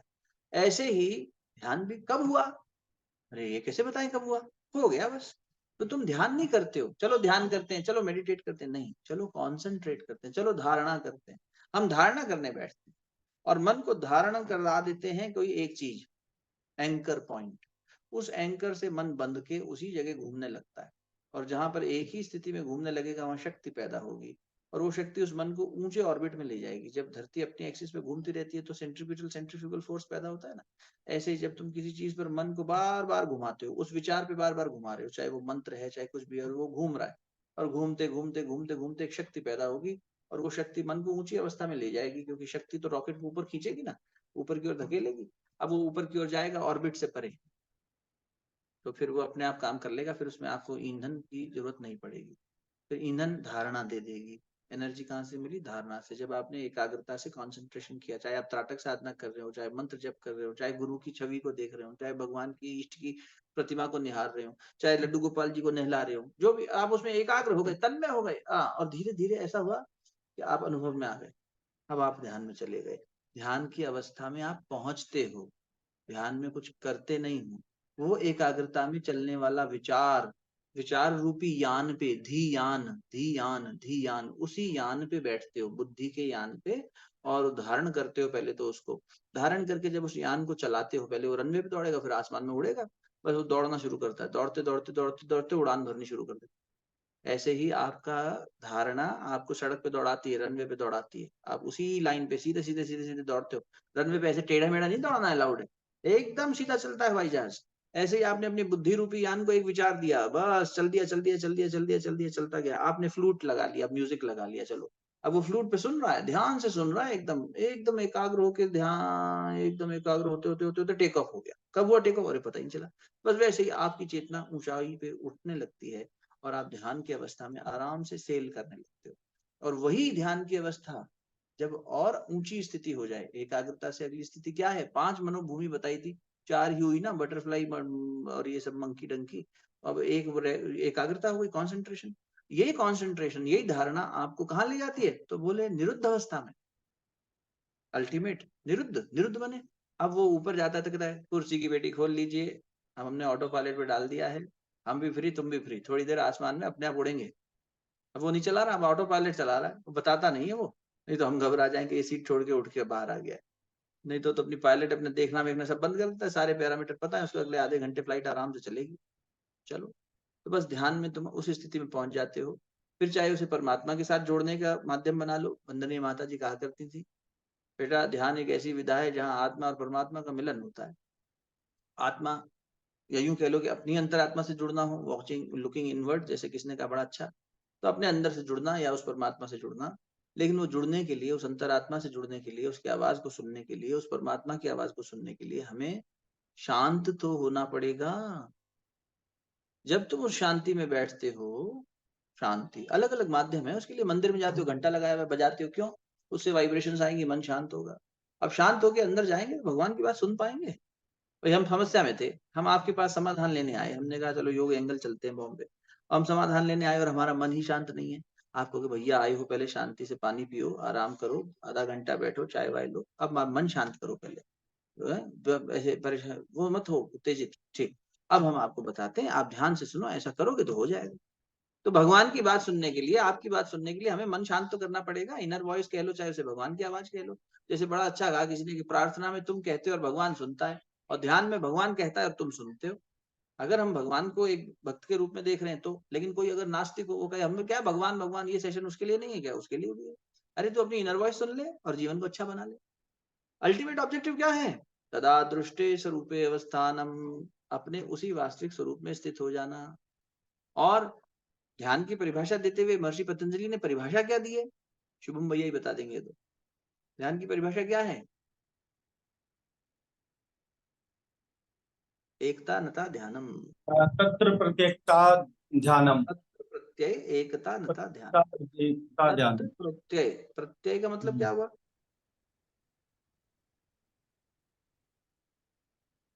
मॉडिफिकेशन ऑफ माइंड, इंग्लिश में कहें तो प्रत्यय मतलब जहां पर मेंटल मॉडिफिकेशंस बंद हो जाएं। तत्र माने वहां, at that point when you are in meditation, you are not always at that point, you reach at that point, you arrive at that stage. आप बैठे, जैसे विनोबा भावे कहते थे, बेटा ध्यान और नींद की गति एक जैसी होती है। अब चलो तुम्हारे को तो सुला देते हैं, इतनी देर से पका तो दिया ही है, तो नींद भी अच्छी आ जाएगी। नींद की गति क्या है बताओ, स्टेजेस ऑफ स्लीप, जल्दी बोलो। देखो, सोना तो आता है सबको, ध्यान करना आता है, उसे नहीं आता, इसका अनुभव तो चलिए। सबसे पहले क्या स्थिति होती है सोने जब जाते हैं तो,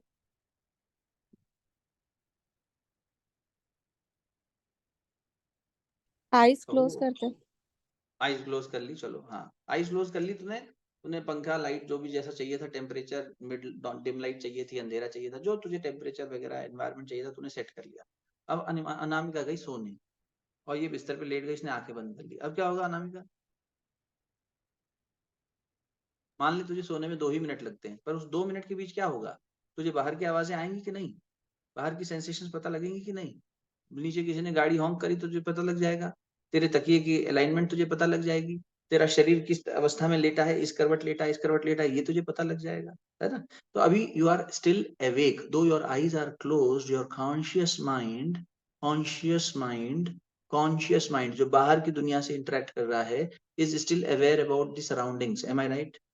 फर्स्ट स्टेज में यही होता है, हमें पता होता है आसपास क्या मच्छर काट रहा है, यहाँ पे मक्खी आ गई, यहाँ पे अरे यार ठंड लग रही है, चादर ऐसे चाहिए वैसे चाहिए, ये सब अलाइनमेंट सब करते रहते हैं। ये पहली अवस्था है जहाँ तुम्हारा चेतन मन, कॉन्शियस माइंड अवेयर है बाहर के सराउंडिंग्स के सेंसेशन से। उसके बाद अगली स्थिति पकड़ाओ, क्या होगी, स्लीप की अगली स्थिति क्या है, जागृति। अरे वेदांत की भाषा में पढ़ लो यार, है? बहुत सारे विचार आते रहते हैं दिन भर में, क्या बिल्कुल, हाँ बहुत सुंदर। तो सोचने लगता है मन, आज दिन भर में क्या किया, अरे सवेरे बच्चे के टिफिन बनाना है, उसका खाना बना के रख दिया क्या, आलू उबाल के रख दिए क्या, है सुबह तबीयत खराब है, कितने बजे उठूंगी, तो सोच रही है वैशाली। हाँ मन सोच रहा है, फिर मन सोचते सोचते थक गया, शरीर तो थका हुआ था ही। अब तुम नींद में प्रवेश कर रही हो, अब क्या स्थिति आएगी? जागृत मन भी सो गया और जागृत शरीर भी सो गया, मतलब एक बहुत कम स्थिति में है, इंद्रियां अपना काम बाहर नहीं अब कर पा रही है, बॉडी के रिफ्लेक्सेस काम कर रहे हैं, बस ऑटो पायलट चल रहा है जो चल रहा है। अब क्या होगा, आगे स्थिति क्या है? अरे डीप सोना स्लीप। नहीं, अभी डीप नहीं आएगी महाराज, डीप से पहले ओके। स्वप्नावस्था आएगी कि नहीं, इसलिए मैंने कहा जागृति, स्वप्न और सुषुप्ति। हाँ सुषुप्ति हो गई डीप स्लीप, प्रखर है ना, उससे पहले हाँ। सपना भी आएगा। विज्ञान कहता है हम हर रात सपने देखते हैं, और पता है कितने? ऑन एन एवरेज 6 से 8 घंटे सोने वाला व्यक्ति 400 से 500 सपने देखता है, 400 से 500 हर रात।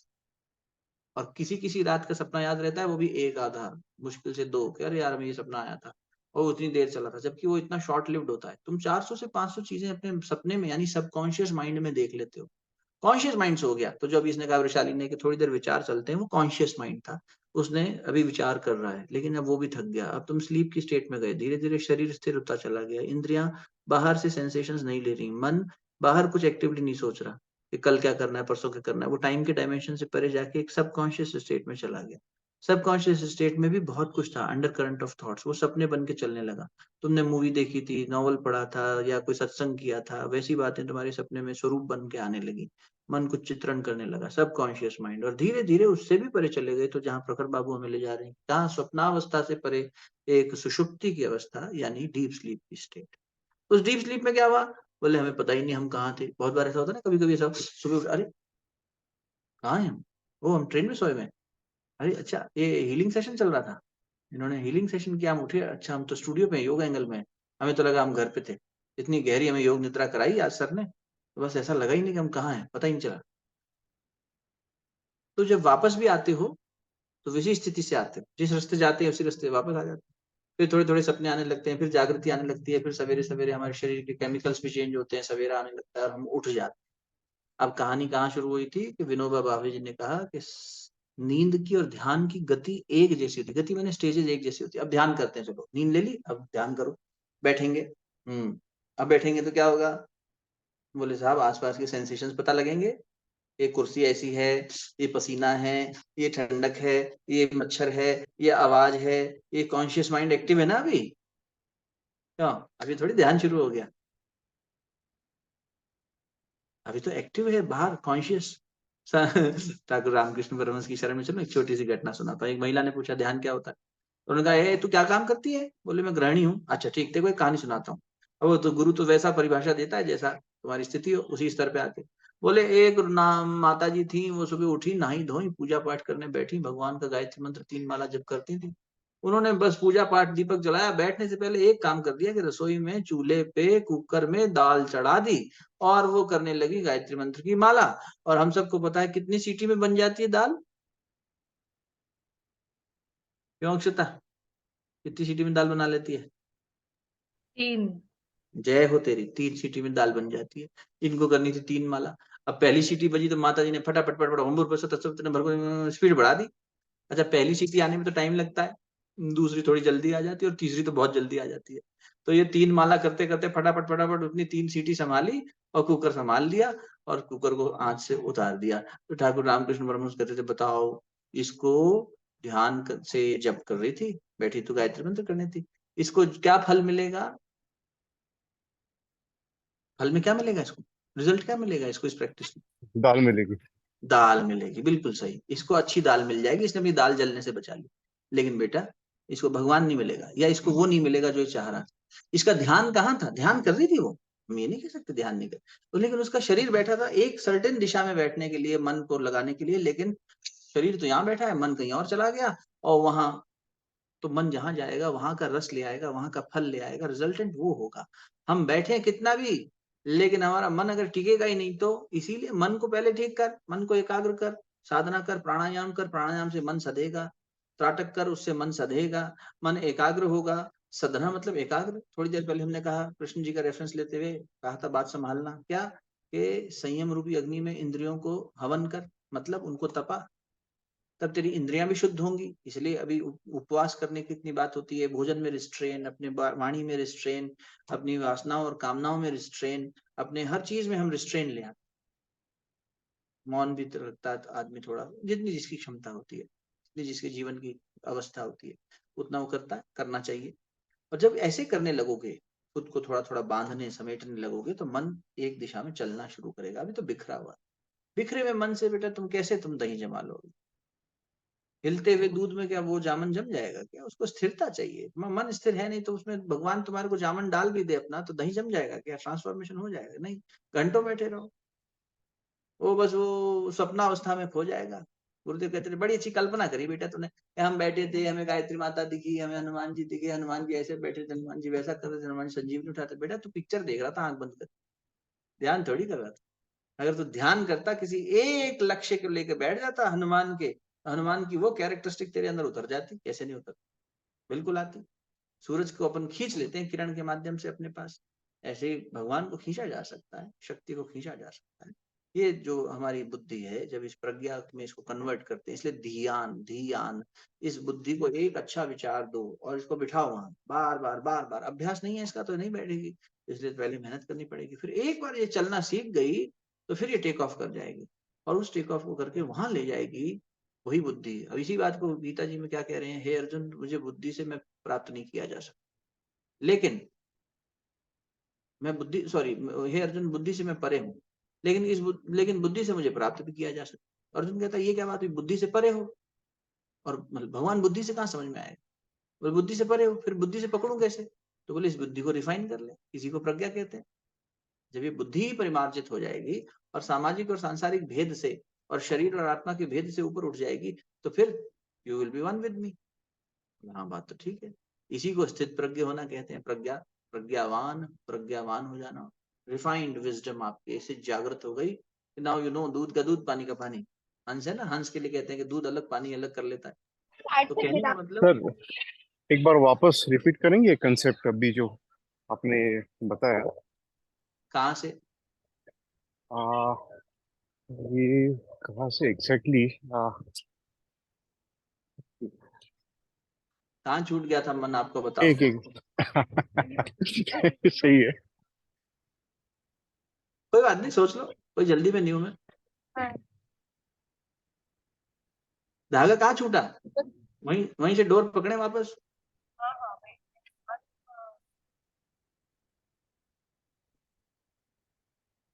अभिजीत जी। हेलो। हाँ जी। टू बी प्रिसाइज, एक मिनट। नोट्स बना रहे हो क्या साथ साथ? नहीं, नोट्स नहीं बना रहे एक्चुअली, टू बी फ्रैंक हम लोग। अच्छा सर, आप कंटिन्यू कर लीजिए, मैं जब भी याद आता है तो वापस आता हूँ मैं। आप अब शुभम भैया से नंबर ले लेना, हम बात भी कर लेंगे, कोई दिक्कत। पक्का फिर पक्का रिपीट भी पक्का थोड़ा सा कर देता हूँ, हो सकता है कहीं से पकड़ में आ जाए। तो हम ये कह रहे थे कि ये पक्का बुद्धि जो बुद्धि रूपी हमारा यान है, ये बुद्धि को जब हम परिमार्जित करेंगे, भगवान कृष्ण कह रहे हैं कि मैं बुद्धि से परे हूँ पर बुद्धि से प्राप्त किया जा सकता हूँ। तो अर्जुन कंफ्यूज हो गए कि बुद्धि से परे हो तो फिर बुद्धि कैसे हेल्प करेगी? बोले ये बुद्धि हेल्प नहीं करेगी, ये जो तेरी बुद्धि है हेल्प नहीं करेगी, निश्चयात्मक बुद्धि चाहिए। वो शब्द बड़ा क्लिष्ट है बोलने में, व्यवसायत्मिका बुद्धि, जो मतलब जो स्थित हो जाए आत्मा में, वो बुद्धि, उस बुद्धि से तो परमात्मा को प्राप्त कर लेगा। इसी को प्रज्ञा कहते हैं, इसी को रिफाइंड इंटेलेक्ट कहते हैं, कि जहां दूध का दूध, पानी का पानी हो जाए। तो हे अर्जुन, जब तू इसी स्थिति में आ जाएगा तब ध्यान सदेगा, तब समाधि हो गई। तो अब क्या है? धारणा। सबसे पहले धारणा करना, सिंपल धारणा, तुम्हें जो पसंद हो। जैसे माता जी ने बड़ा अच्छा कहा था कि हम प्राण की धारणा करते हैं, हम सांस की धारणा करते हैं, सांस पे मन को बैठाते हैं, अंदर बाहर अंदर बाहर अंदर बाहर, और फिर प्रकृति के साथ एक रूप हो जाते हैं। ऐसा कहा था ना माता जी ने थोड़ी देर पहले। तो क्या मतलब हुआ कि हमने एक एंकर पॉइंट चाहिए ना, धारणा। तो सांस तो हमेशा हमारे साथ है, इसलिए सांसों पर ध्यान किया। ध्यान नहीं किया, धारणा करिए। बोलने में क्या हो जाता है? ध्यान किया, लेकिन कर हम धारणा में, हमने फोकस किया, कॉन्सेंट्रेट किया। सांस आई, सांस गई। आप में से किसी ने विपश्यना करी हो तो वो आनापान सती, आनापान, आती जाती हुई सांस को देखना, बुद्धिज्म में बहुत कॉमन प्रैक्टिस है, बहुत बड़ी प्रैक्टिस। कोई मंत्र नहीं देंगे भगवान बुद्ध आप, इस मंत्र को करो, ऐसा बैठो, ऐसा करो, ऐसा नियम करो, बस तू साक्षी होकर बैठ, अपने मन को देख और आती जाती सांस को देखना पहले शुरू कर। सांस जब आएगी जाएगी आएगी जाएगी, धीरे धीरे मन साक्षी भाव में चला जाएगा और ऐसी दृष्टा भाव में पहुंच जाएगा। और दृष्टा भाव में पहुंच गया तो अपने वास्तविक स्वरूप के निकट हो जाएगा। तुम दृष्टा ही तो हो, तुम साक्षी ही तो हो, तुम करता तो हो ही नहीं, भोगता तो हो ही नहीं। भोग कौन रहा है? बोले मन। कर कौन रहा है? मन। तो दंडित भी हो रहा है तो मन, और हर्षित भी हो रहा है तो मन। आत्मा तो इस हर्ष और इस दंड से परे है, पाप और पुण्य से परे है। पाप और पुण्य किसको फर्क कर रहा है? बोले मन को। दंड किसको मिलेगा? मन को मिलेगा। हम मन थोड़ी है, मन से हम परे हैं। शिवो हम शिवो हम शिवो हम शिवो हम, समझ रहे हो? उस दृष्टि से देखो तो आप उस आत्मा में स्थित होने लग जाते हो। अपनी सांसों को देखना शुरू कर सकते हो। आप गुरु के शिष्य हो तो गुरु को ध्यान कर सकते हो, उनके बताई हुई सीख पे बस मन को बैठाओ, एक जगह बैठाओ। थोड़ा अभ्यास कम है, अभ्यास करने से बैठ जाएगा। और अभ्यास के साथ वैराग्य जरूरी है। जैसे किसी बच्चे को पढ़ने के लिए प्रेरित करते हैं तो बाकी चीजों से फिर दूर कर देते हैं, खेल कूद से, टीवी इत्यादि से। ऐसे हमें भी फिर लगन से लगना पड़ेगा। जब लगना था लगन का, तब लग भक्ति ना होए, और नाता तोड़े हरि भजे भगत कहा वे सोए। कबीरदास कह रहे हैं जब लगना था, जब लगन, लगन यानी प्रेम, लगन होता ना, शादी को कहते हैं लगन। आज इनका लगन समारोह है। जब लगना था जगत का, जब जगत से तुम्हारा लगन था तो लग भक्ति ना होए, तब मन थोड़ी टिकेगा भक्ति में और इसमें उसमें, कहीं नहीं बैठेगा। वो तो बार बार भागेगा दाल के पीछे। माला भले उसने गायत्री मंत्र की उठा रखी हो, लेकिन दाल पकड़ेगा वो। और नाता तोड़े हरि भजे, सब चीजों से नाता तोड़ना पड़ेगा। ये नाता तोड़ना वैराग्य है। और हरि को भजना यानी अपने उस में एकाग्र होते जाना। तो भगत कहावे सोए, भक्त की परिभाषा यही है, जो विभक्त ना होता हो, एकदम उसी में घुल मिल जाता है, फिर वो समाधिस्थ हो जाता है। सम अधि, समाधि मैंने सम यानी बराबर, अधि मैंने निकट। तुम इतने निकट पहुंच जाते हो परमात्मा के, अपनी अंतरात्मा के, और उसके एकदम बराबर हो जाते हो।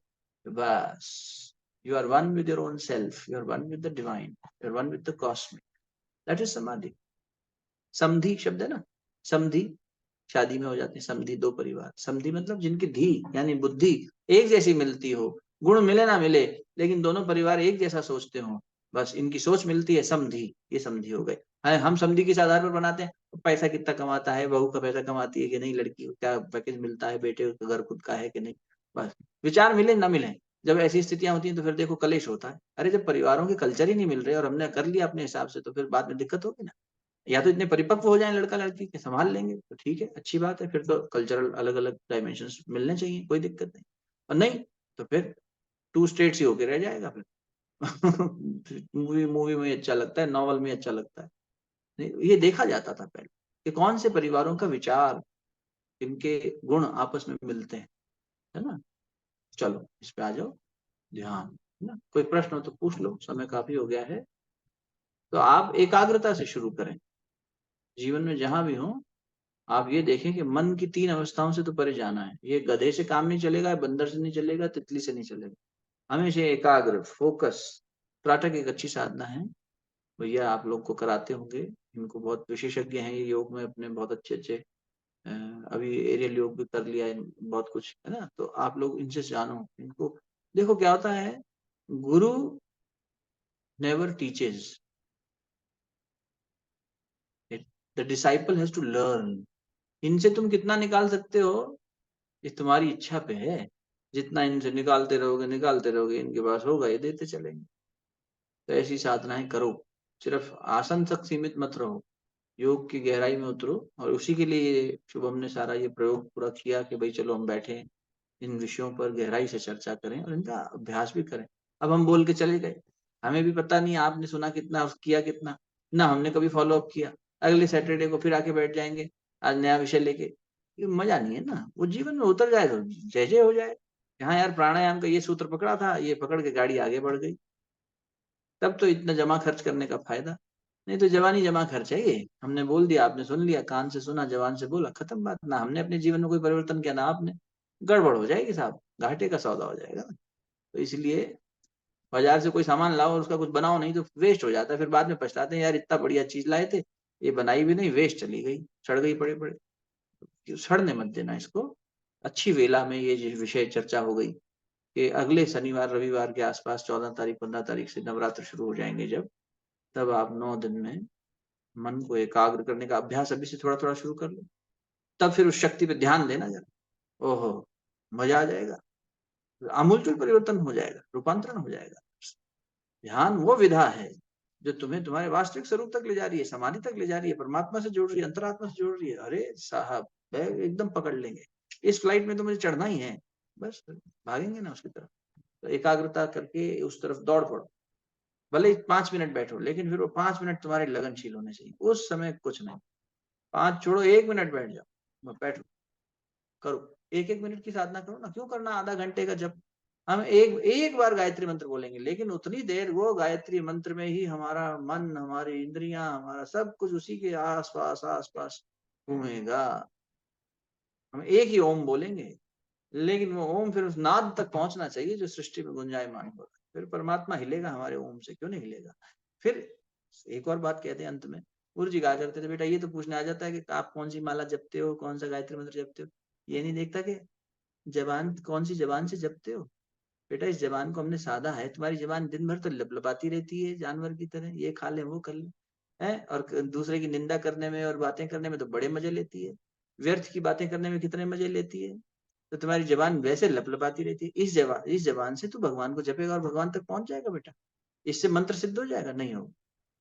आपको पेड़ काटने जाना हो, आप भी कुल्हाड़ी लेके जा रहे हैं, हम भी कुल्हाड़ी लेके जा रहे हैं, हमारी कुल्हाड़ी को हम घिसते नहीं, तो हमने 8 घंटे लगा के इतनी सी लकड़ी बटोरी, आप 1 घंटे में खूब सारी लकड़ी बटोर लाए। क्यों? क्योंकि आप जो है बाकी समय में अपनी कुल्हाड़ी घिसते थे ना। मन रूपी कुल्हाड़ी को घिसोगे नहीं तो पेड़ काटोगे कैसे? पेड़ काटने का सलाह नहीं दे रहे, उदाहरण दे रहे हैं आप समझदार लोग कि आपको जो कार्य करना है इस मन से, चाहे आप गृहस्थ में हो चाहे कुछ भी हो, हमें ये सब करते हुए अपनी अंतरात्मा से जुड़े रहना। यही तो खेल है, फिर यही तो महाभारत है। इसी में दुशासन है कि नहीं? इसी में दुर्योधन है कि नहीं? इसी में कर्ण है कि नहीं, जो दानवीर भी है लेकिन फिर भी गलत की तरफ खड़ा हो जाता है? इसी में अर्जुन है कि नहीं, जो कभी कभी डिप्रेस हो जाता है लेकिन फिर भी योद्धा है? सब अंदर ही है। ये महाभारत यहाँ घटित हो रही है, और इसमें जिसने केशव को अच्युत रूप में पकड़ लिया, जिसका ध्यान भगवान पर है, वो अर्जुन सरल है, सजग है, सहज है, भगवान को पकड़ लेता है, पार हो जाता है। बस पकड़ लो उसको, छोड़ो नहीं। हर दिन भाग रहा है, देखो हर दिन भाग रहा है, जीवन से हम मृत्यु की तरफ जा रहे हैं, और मरते मरते शरीर गड़बड़ हो जाएगा साहब। मत छोड़ो, हर क्षण जरूरी है। गुरु जी कहते थे जीवन का नन्हा सा क्षण भी व्यर्थ ना जाने, सकारात्मक रहो। कोई बात नहीं, गिर गए फिर उठो, चलो, दिशा तो है, गति करो, हो जाएगा। तो ध्यान वो गति प्रदान करे सभी के लिए।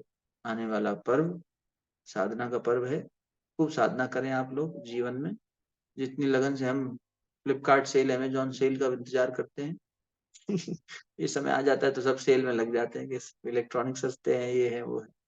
वो सब अपनी जगह है, आप अपना मन यहाँ जरूर लगाना, उस शक्ति में धारण करना। 9 दिन उसको देखो, फिर 9 महीने में गर्भ तब जाता है, और 9 दिन में रूपांतरण की वेला है। कोई बैठ जाए तो हो जाता, करना अच्छे से, है ना। बहुत सबको साधुवाद, बहुत शुभकामनाएं। और कोई विषय, ये विषय इतना बड़ा है कि इसे समेटना मुश्किल होता है हमेशा, इसकी तो श्रृंखला कई दिनों तक चल जाती है, तो इसलिए मतलब कई दिनों तक, लिटरली कई दिनों तक बात हो सकती है। 8-8 10-10 घंटे रोज बैठे तब भी ध्यान, फिर उसकी प्रैक्टिस, फिर उस पर एकदम पकड़ना सूक्ष्म बारीकी से। अभी तो भाव प्रवाह में बहुत सारी बातें कह गए, और आपको उसका अभ्यास करने का थोड़ा सा अपना देखना।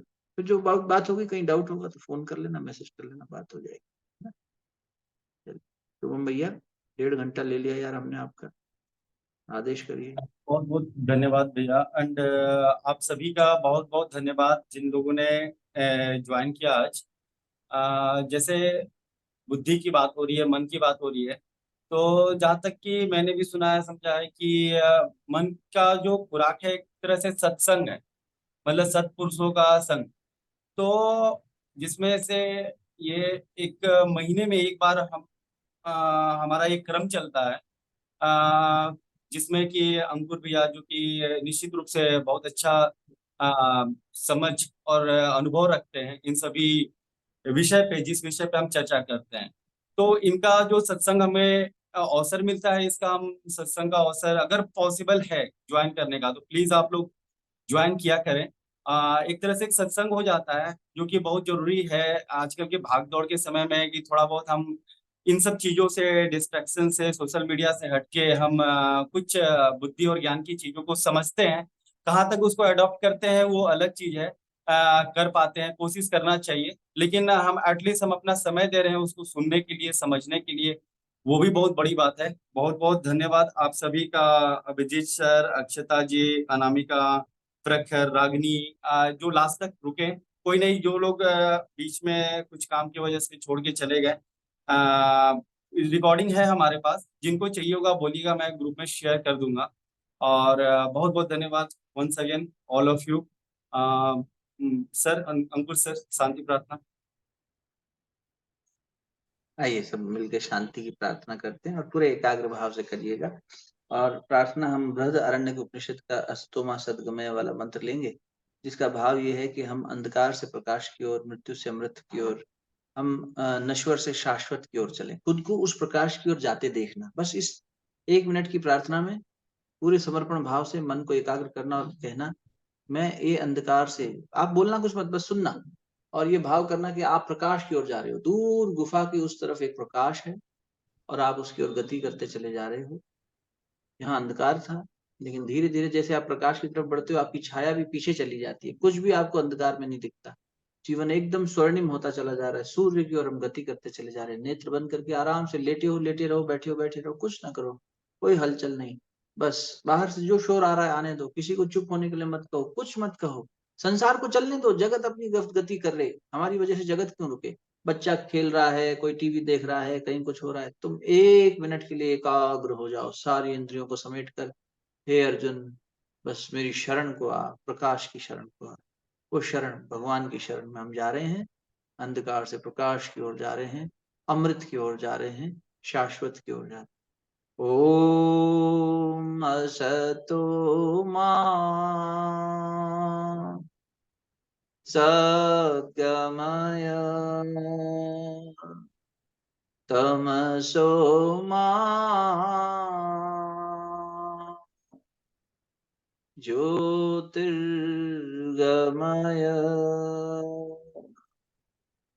मृत्योर्मा अमृतंगमय।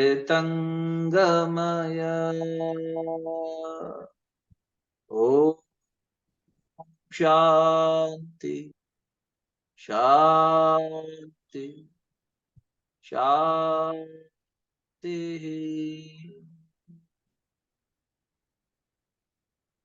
दोनों हथेलियों को अच्छे से आपस में मलिए।